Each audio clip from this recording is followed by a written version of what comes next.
죽음을 통해 삶을 생각해보는 예술 명상 인터뷰 다시 삶. 안녕하십니까? 다시 삶의 안내자 이정훈입니다. 오늘은 춤과 연희가 어우러진 민속놀이 국가무형문화재 제2호 양주 별산대 놀이마당에 나와 있습니다. 양주 별산대 놀이는 부정한 양반들을 웃음으로 비판하고 있는데요. 아마도 웃음이야말로 고된 삶을 이겨낼 수 있는 명약임을 알고 있었던 듯 싶습니다. 15초 웃으면 이틀을 더 살 수 있다는 연구 결과가 있습니다. 남은 삶을 위해 오늘 하루 잠깐 소리 내서 웃어보는 건 어떨까요? 다시 삶, 오늘은 에너지 넘치는 태퍼 네 분과 함께 후회하지 않는 죽음 그리고 꿈에 대해 이야기를 나눠보려 합니다.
네, 안녕하세요. 우선 자기소개부터 부탁드리겠습니다.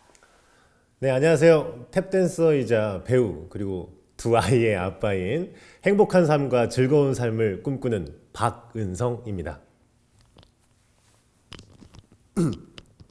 네, 안녕하세요. 종합예술을 꿈꾸고 있는 배우 겸 탭댄서 신우성이라고 합니다. 네, 안녕하세요. 꿈 많은 막내 미래의 문화부 장관을 꿈꾸고 있는 배우이자 탭댄서 양종호입니다.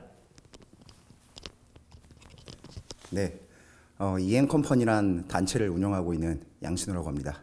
네, 오늘 이렇게 탭댄서 네 분과 저희 인터뷰를 나누게 됐는데 사실 탭댄서라는 분야에 대해서 조금 생소한 부분도 있고 또 오셨을 때 에너지가 너무 넘치셔가지고 네, 인터뷰하면서 가장 어떻게 분위기가 좋은 것 같아요. 아, 감사합니다. 네, 잘 부탁드리고요.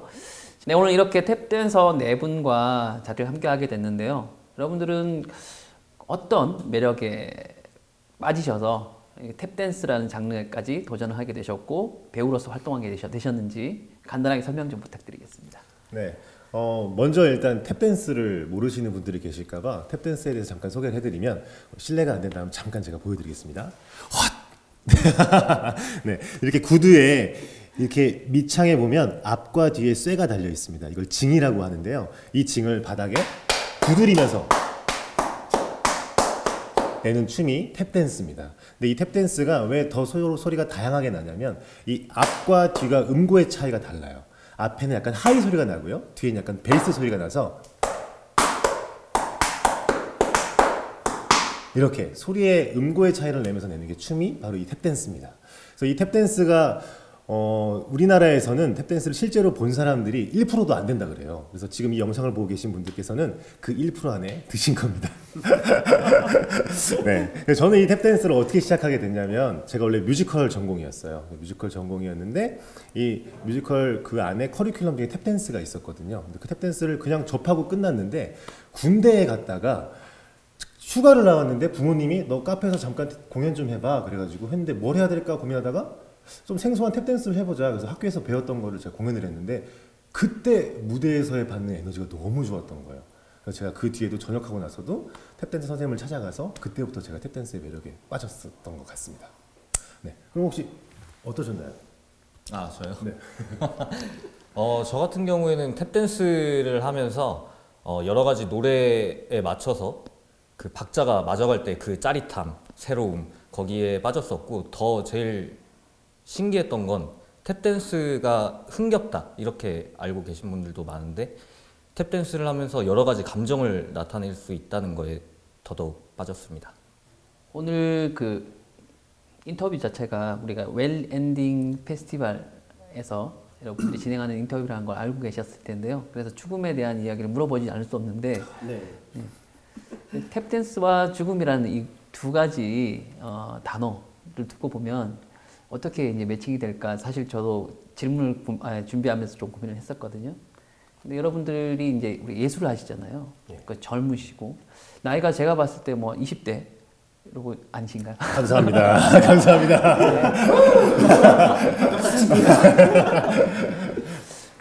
열정 하나를 가지고 내가 뭔가를 하고 싶은 것을 한다는 것 자체는 상당한 용기가 필요할 것 같아요. 꿈을 쫓아가면서 지금 무대에 서시는 여러분들의 어떤 심정, 마음 이런 것들이 객관적으로 무대 밖에 있는 사람 입장으로서는 좀 궁금한 면이 있거든요. 네, 그 부분에 대해서 한번 말씀을 좀 나눠주셨으면 좋겠습니다.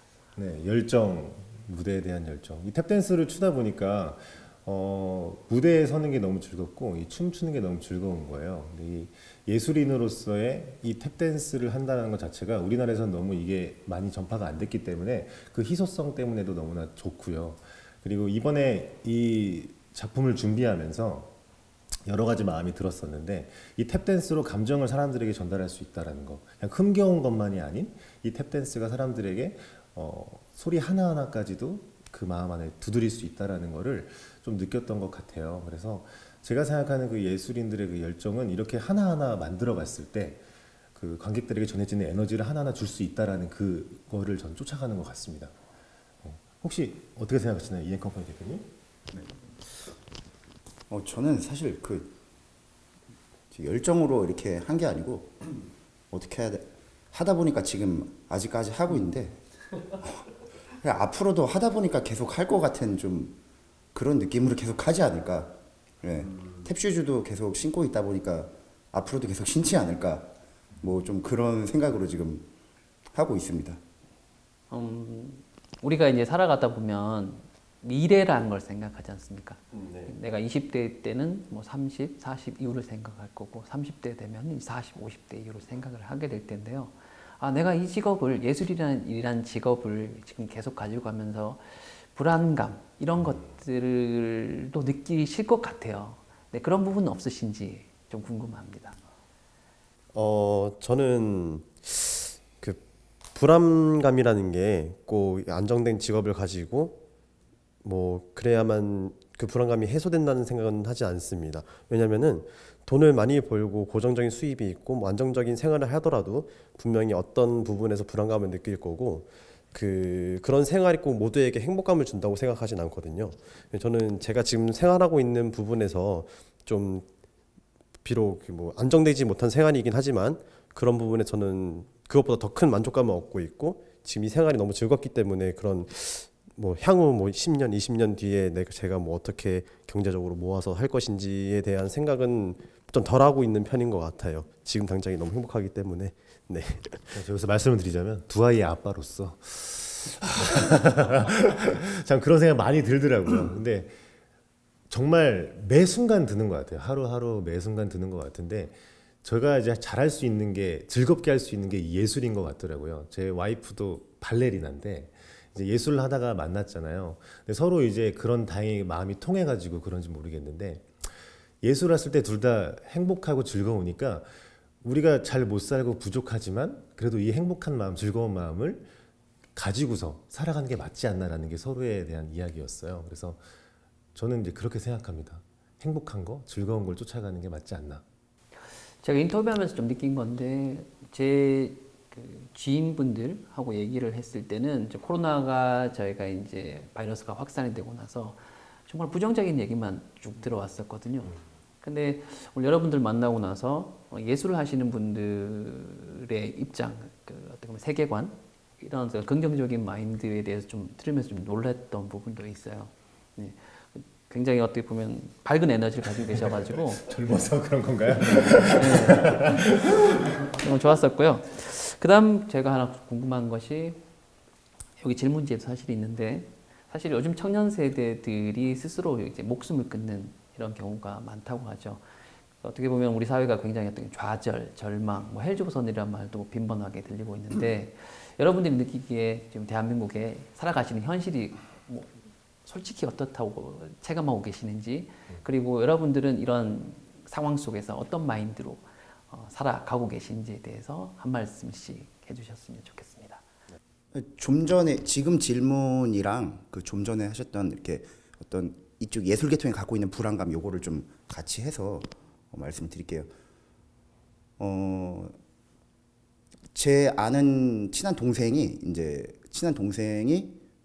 회사를 다니는데 그 친구가 저한테 그런 질문을 하더라고요. 몇 달 전에. 자기가 좀 새로운 거를 도전을 하려고 그러는데 이거를 좀 경제적인 걸 내려놔야 된다. 자기한테는 그게 굉장히 큰 도전이었다.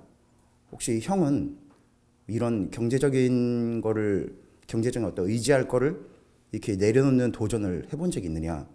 그 질문을 저한테 했는데 사실 처음부터 이쪽 계통을 시작한다는 것부터가 경제적인 거를 아예 생각을 정말 거의 안 하다시피 하고 시작을 하고 지금 여기까지 온 것 같아요. 그래서 경제적인 불안감은 사실 그렇게 많진 않고 경제적인 불안감보다 어떤 예술가한테 있어서 예술가로서의 불안감은 나한테 열정이 사그러들 때 제가 제일 불안하고 제가 제일 걱정되는 건 내가 열정이 죽으면 어떡하지? 나한테 아이디어가 더 이상 안 나오면 어떡하지? 내가 더 이상 쏟을 열정이 더 이상 안 나오면 어떡하지? 이게 경제적인 것보다 제일 걱정이고 제일 불안해요, 사실. 지금 코로나 시대가 됐든 어떤 시대가 됐든 그건 마찬가지일 것 같아요. 내가 열정을 쏟을 그 열정이 계속 나오는 그것만 있으면 사실 어떤 시대가 되든 어떤 배경이 되든 괜찮은데 아무리 풍족하게 되어지고 내 통장에 이렇게 돈이 많아져도 나한테 더 이상 아이디어도 안 나오고 열정도 안 나오고 그렇게 되면 정말 그거는 예술가 양신으로서 굉장히 좀 불안하고 굉장히 힘든 어쩌면 예술가 양신으로서의 죽음에 가까운 어떤 그런 부분이지 않을까 생각이 듭니다. 요즘 뭐 코로나 시대 때 예술가들뿐만 아니라 저희 모두가 다 힘든 상황이잖아요. 근데 저는 그렇게 생각합니다. 이런 코로나 시대 때 뭐 일이 끊겼을 때 뭔가를 더 좋게 바꿀 수 있는 기회라고 생각하고 누가 더 오랫동안 끈기 있게 버티느냐 그런 차이라고 생각합니다. 저는 그 방금 말씀하셨던 그 청년들이 왜 자꾸 이렇게 자살을 하고 그런 거에 대해서 제 생각을 한번 말씀을 드리자면 일단은 이거는 이제 예전부터 초등학교, 중학교, 고등학교를 다닐 때부터 이제 저희 학창 시절에도 그랬고 그런 말을 많이 들었어요. 학생 시절에는 공부를 잘 못하면 좀 뭐 패배자다. 뭐 좋은 대학을 못 가면 뭐 패배자다. 대학을 졸업하고 나서는 좋은 직장을 못 가면은 뭐 좋은 사람에 결혼하지 못하고 나중에 뭐 자식들도 힘들어지고 뭐 이렇게 된다. 그러니까 뭔가 다른 방향의 길을 제시를 안 하는 것 같아요. 꼭 뭐 좋은 직장을 가서 어떻게 뭐 승진을 잘하고 뭐 연봉이 어떻게 세우고 이래야만 뭐 정석적인 승리자가 되는 거고, 다른 길은 너 그쪽으로 가면 안 돼, 가면 안 돼 이렇게 막으니까 그쪽 분야에 분명히 맞지 않는 사람들이 있는데 계속 거기에 자신을 끼워 넣다 보니까 난 더 이상 이 사회에 내가 적응할 수가 없구나라는 생각이 많이 들어서 그렇게 되는 게 아닐까. 또 이거는 제가 어디서 들은 건데, 외국에서는 좀 이렇게 마인드 자체가 어떤 걸 도전을 할 때 자신의 나이를 생각해서 뭐 난 도전하는 나이가 아니야, 너무 늦었어 라는 생각 안 한다고 하더라고요. 근데 이거는 우리나라는 좀 이게 좀 심한 것 같아요. 제 나이 또래 친구들만 봐도 제가 아직 20대 후반인데 다른 분야에 뭔가 도전을 하려고 하는 그런 생각들을 안 하더라고요. 어떻게든 지금 상황에서 좀 더 안정적으로 돼가지고 이렇게 하기를 원하지, 뭐 도전이나 뭘 배우거나 하는 거를 좀 이렇게 두려워하더라고요. 그런 좀 사회적인 문제들이 좀 더 청년들이 힘들게 하지 않을까 하는 생각을 한번 해봤습니다. 네. 네, 짧게 전 말씀을 드리면 저도 이제 자살에 대한 걸 생각해봤던 때가 군대에 있을 때 이등병 때 한번 제가 생각을 해봤는데 그 이유는 이제 와이프가 보고 있어서 좀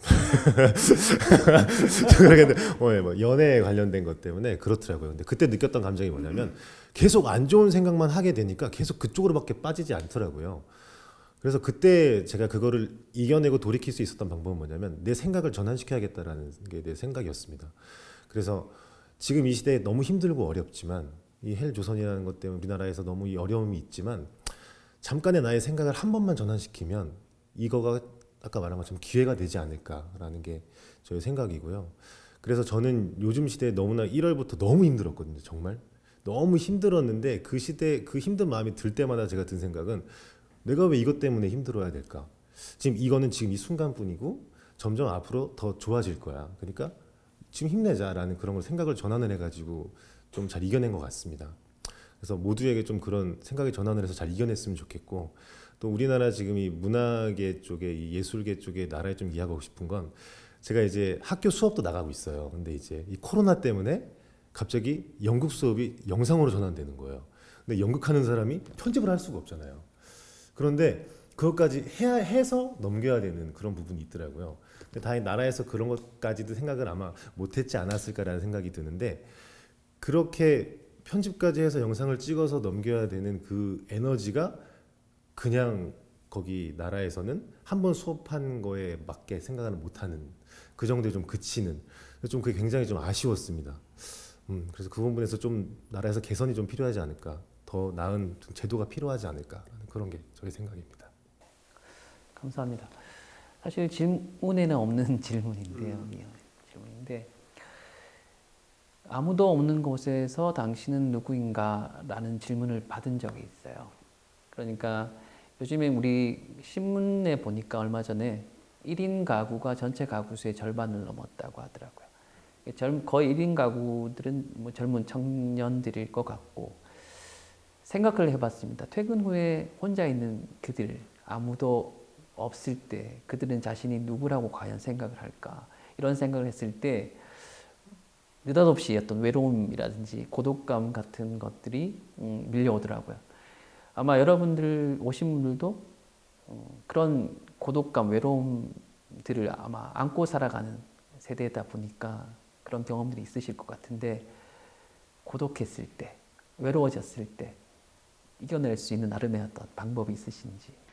모든 일을 끝내고 집 들어갔을 때 저 혼자 있을 때 그런 고독함, 외로움 그런 걸 좀 느낄 때가 있는데, 그럴 때 저는 그냥 그 상황을 즐기는 것 같아요. 이때 아니면 내가 언제 이런 걸 느껴보고 밖에 나가서 사람들 만나가지고 저의 뭐 어두운 모습을 다 보여줄 순 없잖아요. 그래서 이럴 때 아니면은 나 혼자 있을 때 아니면 이런 감정을 내가 언제 느껴볼 수 있을까 하다가 너무 심해진다 싶으면 이제 나가가지고 친구들하고 이제 맥주 한 잔을 한다던가 그러면서 풀기도 합니다. 저는 그 고독을 느꼈을 때가 언제냐면 대학교 다닐 때 복학을 했어요. 정말 아무도 몰라요. 모르는 상황에 제 생일이 찾아온 거예요. 생일날 마트에 가가지고 순대, 아직도 생각나요. 우유, 빵 이 세 개를 딱 사가지고 기숙사로 들어갔어요. 기숙사에서 그걸 딱 놓고서 혼자 이제 그 순간 아무 소리도 들리지 않고 나 혼자 있는데 이걸 바라보는데 눈물이 날 것 같은 거예요. 그냥 내 자신이 뭔가 그 순간 전 고독함을 굉장히 느낀 것 같아요. 하나씩 먹으면서 그 고독을 같이 먹고 있는 제 자신을 바라봤을 때 너무 제 자존감이 낮춰지더라고요. 그래서 그 순간 뭐 이걸 이겨내야겠다라는 생각도 하지 않았고 그 순간 그냥 그 고독함을 느꼈던 것 같아요. 제 스스로가 가지고 있었던 것 같아요. 근데 그 고독함을 이길 수 있었던 방법은 뭐였냐면 그 누군가가 찾아와 줬던 거. 저는 몰랐는데 그날 아침에 문자가 하나 와 있는 거예요. 학교 선배가 저를 정말 알지도 못하는데 은성아 너 기숙사 앞에 전화했는데 전화 안 받길래 기숙사 문 앞에 초코파이 하나 놓고 갔어. 생일 축하해. 그 문자를 봤거든요. 그래서 그 순간 저는 느꼈던 건 뭐냐면 나도 이런 사람이 돼야겠다. 그러니까 고독을 느끼는 사람에게 그 초코파이 하나 줄 수 있는 사람이 돼야겠다라는 게 그때 느꼈던 감정이어서 고독은 누군가와 함께 이길 수 있는 거지 않을까라는 게 저의 생각입니다. 네. 저는 이제 한 29살 때쯤에 우울증이 한번 좀 심하게 온 적이 있어요. 저도 이렇게 되게 좀 낙천적인 사람이다라고 생각을 하고 살아왔는데 그 당시엔 그게 우울증이라고 생각을 못했어요. 그런 걸 겪어본 적이 없으니까 내가 왜 사람들 만나기 싫고 의욕도 안 생기고 항상 막 연습실에 혼자 남아서 새벽 2시, 3시까지 연습하는 게 일상이었는데 연습할 의욕도 안 나고 내가 왜 이러지? 그것만으로도 스스로에게 굉장히 스트레스가 되고 뭐 그랬죠. 그래서 막 알바 갔다 와가지고 뭐 연습실 갔다가 연습실 잠깐 있다 와가지고 그냥 집에서 혼자 계속 있고 쉬는 날은 그냥 집에 혼자 계속 있고 그러다가 이제 그거를 어떻게 극복을 하고 그리고 지금까지 왔는데 지금 이제 코로나 시대잖아요. 사실 제가 감정 기복이 좀 심해요. 근데 이렇게 감정 기복이 심한 사람들이 고독감이나 외로움도 잘 느끼고 우울증이 오기도 굉장히 쉽거든요. 굉장히 쉬운데 아까 우리 박은성 씨가 얘기한 것처럼 사실 사람과 사람 간의 이거 아니면은 되게 이게 극복하기가 쉽지 않더라고요. 저도 결국에는 어떤 집단을 통해서 어떤 그룹을 통해서 어떤 사람들 간의 만남을 통해서 그게 되어졌는데 코로나 시대가 너무 안타까운 건 가뜩이나 좀 개인주의 사회화가 돼가고 있는데 거기에 코로나 때문에 더 비대면을 해야 되고 더 만나지 말아야 되고 택배 문화나 어떤 배달 문화나 이런 거는 더 이렇게 가속이 되어가고 있고 집에서 인터넷으로 유튜브로 할 수 있는 거는 더 많아지고 있고 좀 개개인이 해야 되는 노력도 당연히 있지만은 어떤 사회적인 측면에서 사회적인 분위기부터가 각자 사람들을 혼자 두지 말아야 된다. 1인 가구는 늘어나고 있지만 1인 가구는 늘어나되 하지만 혼자 있는 사람들이 혼자 있지 않게끔 어떤 분위기가 뭔가가 그런 시스템이 이렇게 형성이 되면은 너무 좋지 않을까 좀 그런 생각을 해본 적이 있습니다.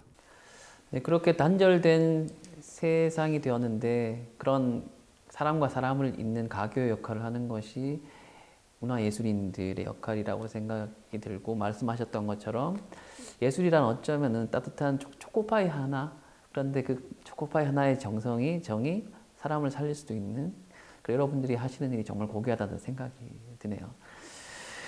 네, 그리고 네 분께서 죽음을 테마로 해서 작품 하나 만드셨다는 얘기 들었어요. 어떻게 만들게 되셨는지 그 작품 소개를 좀 부탁드려 보겠습니다. 이번에 그 죽음을 테마로 한 작품은 제가 이제 안무를 다 담당해서 했었는데요. 처음에 죽음에 대해서 어떻게 해야 될까라는 고민을 했을 때 그냥 일단 놓고 봤을 때 삶, 죽음, 그 이후의 세상, 그 위의 이야기를 한번 담아봐야겠다라는 게 머릿속에 들어오더라고요. 그러면서 또 한 가지 들어온 게 탭댄스를 두드리는 거가 뭔가 관을 짜는 느낌인 것 같고 관을 두드리는 느낌이 제 안에 확 와닿으면서 처음에는 이제 좀 어두운 느낌의 그런 삶의 힘듦과 어려운 것들을 담아내고 그 다음에는 이제 그런 희노애락과 이런 것들을 즐겁게 담아냈다면 거기 안에 또 다시 더 즐거운 것들도 담아내야겠다라는 게 생각이어서 그 탭댄스에 가지고 있는 경쾌함뿐만이 아니라 그 탭댄스가 하나하나 두드리면서도 사람의 감정을 누를 수 있고 두드릴 수 있구나라는 거에 초점을 맞춰가지고 다 이제 배우이자 탭댄서니까 좀 그런 감정을 더 넣는 거에 좀 더 집중해서 만들었던 것 같아요. 그리고 나선 그 이후에는 이제 탭댄스의 경쾌함을 그대로 살려서 즐겁고 행복한 그 이후의 것들을 한번 상상해 봤는데 저는 또 기독교인이다 보니까 지옥과 천국이 있다고 저는 이제 믿거든요. 그래서 혹시나 내가 천국에 가지 않을까 그거 뭐 천국이지 않을까라는 이제 그런 생각으로 한번 이렇게 만들어 봤습니다. 네. 그 공연은 언제쯤 그 관객들이 볼 수가 있는 걸까요? 그 공연은 이제 곧 영상으로 만나보실 수 있지 않을까. 네, 감사합니다. 그리고 네 분은 아직 그 죽음에 대해서 구체적으로 좀 생각하실 나이는 아니지 않나라는 생각이 드는데요. 네. 가정을 한번 해봤을 때 내 삶에 가까운 미래에 죽음이 임박했다고 생각했을 때 여러분 꿈 가운데 이것만은 놓치고 싶지 않아 라는 것들이 있을 것 같아요. 죽음이 임박하더라도 놓치고 싶지 않은 나의 꿈이 있다면 그런 건 어떤 걸까요? 저는 만약에 죽음이 다가왔다고 하면은 제가 가장 해보고 싶은 거는 이제 이 일적으로 말고 그냥 저라는 사람이 죽기 전에 무조건 해보고 싶은 거는 좀 세계 일주를 한번 해보고 싶은 그런 꿈이 있는데 제가 만약에 죽음이 임박했다고 하면은 정말 다른 거 안 따지고 바로 그냥 떠날 것 같습니다. 세계 일주를 하러. 사실 지금 당장 떠오르는 건 없는데 저는 이제 죽음에 대해서 그 생각을 해본 적이 있어요. 내가 죽을 때 결국 후회하게 되는 건 내가 해보지 못한, 도전하지 못한 뭐 그런 거가 되지 않을까. 그래서 사실 제가 도전하고 제가 용기 내는 것들은 그걸 선택을 할 때 그 생각을 한 번씩 해봐요. 아, 저거를 할까 말까. 아, 이거 괜히 안 하는 게 낫지 않나. 막 사실 그걸 도전을 할 때 그냥 열정이 나서 도전할 수도 있지만 그걸 도전을 함으로써 주변에게 피해가 가는 상황이 될 수도 있거든요. 예. 누군가한테는 내가 그걸 함으로써 내가 여기에 쏟아야 되는 거를 그걸 좀 줄여야 되기 때문에 이 사람은 나한테 이걸 하던 걸 왜 이렇게 덜 해주고 이렇게 하지? 이런 피해가 갈 수도 있고 그런 것들을 좀 고민이 돼서 또 그런 고민 때문에 도전을 못 해보고 그런 경우가 있는데 저는 나한테 여태까지 미뤄왔던 그게 있으면 그 마지막 순간에 정말 이렇게 주변에 도덕적으로 혹은 그 외적으로 굉장히 큰 피해가 없는 선이라면 내가 가장 하고 싶은 그 한 가지 떠올리는 걸 무조건 하고 이렇게 하고 가게 될 것 같아요. 네. 사실 죽음에 대해서 생각을 해본 적이 없었는데 이번 작품을 하면서 한번 생각을 해봤어요. 제가 만약에 내가 죽는다면 이런 생각을 해봤는데 제가 얼마 전에 SNS에 그런 할아버지 한 분을 봤어요.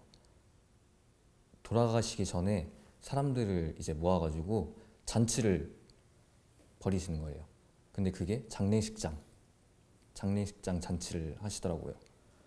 저도 한번 죽음이 임박해 왔다면 저랑 친했던 친구들, 제가 아끼는 사람들, 가족들 모아가지고 잔치를 하고 웃으면서 보내줘라 하면서 잔치를 하고 싶습니다. 예술가답게 멋진 답변인 것 같고요. 하실 말씀 또 있으시나요? 네. 역시 문화부 장관님. 저는 이제 그렇게 마지막 순간이 온다면 가장 하고 싶은 한 가지는 그 와이프와 아기 2명과 함께 춤을 추고 싶은데 그걸 스위스에서 한번 해보고 싶습니다. 와이프랑 이제 아기를 갖기 전에 이제 유럽 한 달 여행을 갔었어요. 근데 그때 스위스가 너무 좋았거든요. 너무 비싸긴 한데 굉장히 좋았는데 이제 지금은 갈 수 없게 좀 막혀 있지만 그 순간이 된다면 정말 같이 가서 거기에서 이제 같이 한번 춤추는 거를 영상도 한번 찍어보고 그래서 그 순간을 한번 느껴보는 그게 저의 꿈입니다. 죽음은 정말 무서운 거라고 생각을 하시는지, 그리고 죽음보다 나에게는 죽음보다 더 무서운 게 있어, 이런 게 혹시 있을까요? 저는 죽음 엄청 그냥 죽음이란 말했을 때 안 무서웠거든요.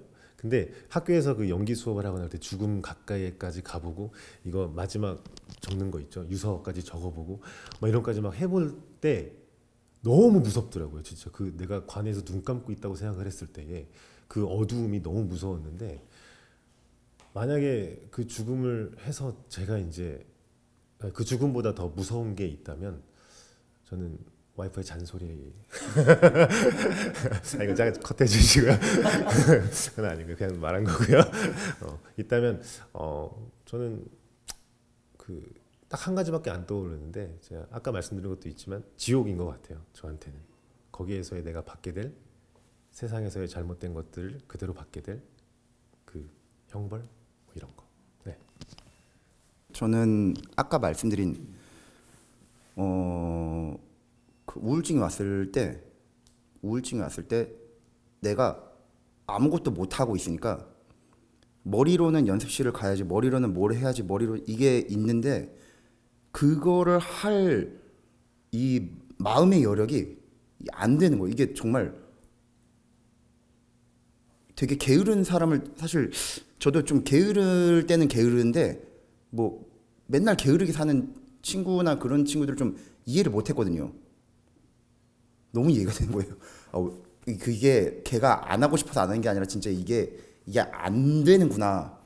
그때 정말 죽을까 생각 많이 했어요. 왜냐면 나는 되게 열정적으로 뭘 하든 열정적으로 하는 걸 좋아했고, 그런 열정적인 내 모습에 결과물은 좀 좋을 수도 있고 안 좋을 수도 있는데, 그거와 상관없이 나한테 제일 중요한 건 내가 지금 얼마나 여기에 열심히 빠져 있느냐가 사실 좀 제일 중요하거든요, 저한테는.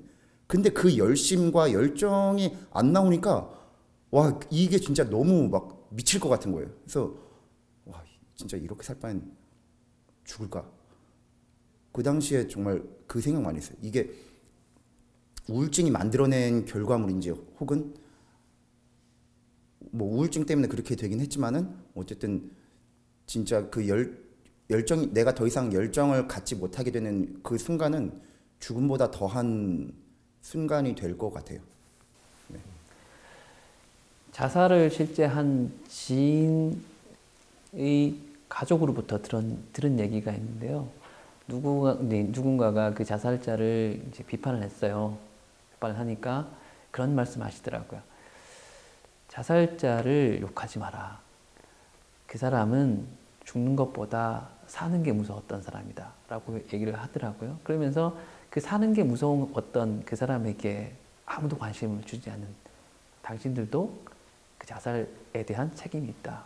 아까 말씀하셨던 초코파이 한 개가 저는 이렇게 떠오르는데, 그런 것들이 작은 배려가 우리 사이에 정말 필요하다는 생각이 잠깐 들고, 한 가지만 더 말씀드리자면 제가 꿈을 꾼 적이 있는데요. 저도 결혼을 했고 아이가 있는데 꿈에서 하나님이 나타나셔가지고 애를 데려간다는 거예요. 그래서 막 펑펑 울었죠. 그런데 하나님이 그런 얘기를 하시더라고요. 방법이 있다. 애를 살릴 수 있는 방법이 있다. 그게 뭔가요? 그러니까 네가 죽으면 된다. 그러는 거예요. 그때 꿈에서 제가 어떤 느낌이 들었냐면, 그 죽음이라는 게 정말 환한 빛처럼 다가왔던 경험을 한 적이 있어요. 꿈에서. 그래서 꿈을 깨고 나서 죽음이라는 것도 상대적인 거구나. 죽음보다 더한 가치와 맞바꿀 수 있는 것들이 우리 삶 속에는 있구나. 가족, 사랑, 이런 것들. 네, 이런 것들 여러분들과 같이 얘기를 나눠보면서 저도 자연스럽게 다시 한번 생각을 해보게 됐던 것 같습니다. 감사하고요. 그리고 마지막으로, 시간이 좀 길어졌습니다만 여러분들에게 모든 인터뷰에게 제가 여쭤보는 질문입니다만, 웰 엔딩이란 무엇인가? 잘 죽어간다는 것은, 잘 늙어간다는 것은 어떤 의미일까? 좀 어려운 질문이 될 수도 있겠습니다만 간단하게 한 말씀씩 부탁드리겠습니다. 저희 대한민국에서는 어릴 때부터 이렇게 좀 그런 교육 받잖아요. 둥글게 둥글게 살아야 된다. 둥글게 둥글게. 한 3년 전부터 좀 그런 생각을 하고 또 그런 말을 후배한테 이렇게 하기도 하고 그런데 더 뾰족하게 살아야 된다라는 말을 해요. 저는 더 날카롭게, 더 뾰족하게 내가 원하는 삶이 뭔지 더 고민하고 그거를 더 명확하게 만들고 그리고 내가 뾰족해질수록 그 뾰족한 거랑 맞는 사람을 만나게 돼 있고 안 맞으면 안 만나면 되고 문제가 생기는 건 내가 뾰족해서 생기는 게 아니라 명확하지 않기 때문에 덜 뾰족하기 때문에 그렇기 때문에 생기는 거지 정말 뾰족해지면 사실 애초에 문제가 될 만한 사람을 만나지도 않고 그렇기 때문에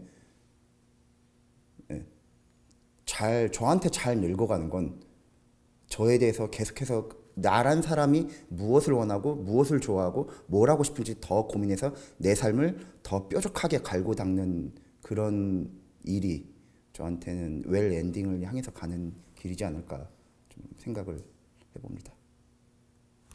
제가 생각하는 웰 엔딩 뭐 늙어간다. 저는 개인적으로 돈을 버는 것보다 사람을 벌면서 늙어가야 정말 좋은 엔딩이 아닌가라는 생각이 들거든요. 물론 돈도 중요하지만 그 사람을 벌었을 때 그 사람들이 저한테 갖다 주는 뭔가가 더 크기 때문에 그래서 사람을 벌면서 사는 게 제일 좋은 웰 엔딩이 아닐까 싶습니다. 저는 잘 죽어간다는 게 자기 자신을 되돌아봤을 때 뭐 후회나 미련이 안 남는다면 그럼 정말 잘 죽어가는 게 아닐까라는 생각을 해봤습니다. 네. 저는 하루하루를 즐겁고 최선을 다해 살아가는 게 웰 엔딩이지 않을까. 이 하루가 내일이 어떻게 될지도 모르는데 지금 내가 차를 타고 가다가 죽을지도 모르는데 지금 이 순간을 즐겁고 안 좋은 생각보다는 행복한 생각을 하면서 사는 것이 내 웰 엔딩이지 않을까 라는 생각을 합니다. 네 분의 이야기를 들으면서 사실 공부를 해오셨나 싶을 정도로 네, 큰 영감과 감동을 좀 많이 받았고요. 네, 그런 것 같아요. 뾰족하게 살아야 된다는 말씀에 정말 공감하는 게 제가 아는 어떤 학교에 교장 선생님께서 퇴임하셨는데 그 말씀을 해 주시더라고요. 학생들에게 모나게 살아라. 네. 부딪히고 어떻게 보면 둥글둥글한 세상에서 다소 불편할 수는 있지만 그래야 네 개성대로 살아야 너답게 살 수 있어 라는 메시지를 전해주신 적이 있어요. 그래서 오늘 듣고서 저 역시 큰 감명을 좀 다시 받았던 계기가 됐고 예술가시잖아요, 네 분들. 그 예술가는 이렇게 자신의 삶을 철저히 성찰하시는 분들이구나 하는 인상을 받았어요. 나이가 어리심에도 불구하고 너무 많지 않으시죠? 20대시죠? 네. 네. 큰 오히려 교훈, 깨달음을 얻었던 시간이었습니다. 오늘 나와주셔서 너무 감사했습니다. 고맙습니다. 감사합니다. 미국의 시인 존 그린리프 휘어티가 이런 말을 했습니다. 말이나 글로 할 수 있는 모든 말들 가운데 가장 슬픈 말은 그렇게 될 수 있었는데 라고 말이죠. 삶의 가능성을 의심과 용기 없음에 잃어버리질 않길 바랍니다. 죽음을 통해 삶을 생각해보는 예술 명상 인터뷰 다시 삶 오늘은 여기서 마치도록 하겠습니다. 감사합니다.